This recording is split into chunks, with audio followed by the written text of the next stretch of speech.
This is J. J. J is a lips sound.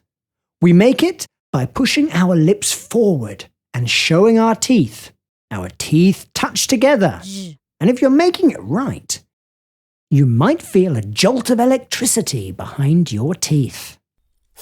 J can stretch into other words like this. J.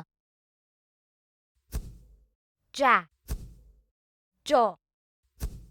J likes to go into words like jelly, jar, jellyfish, and giraffe.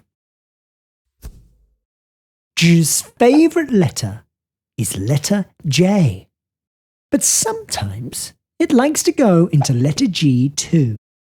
J likes both of the letters, almost as much as it likes jelly.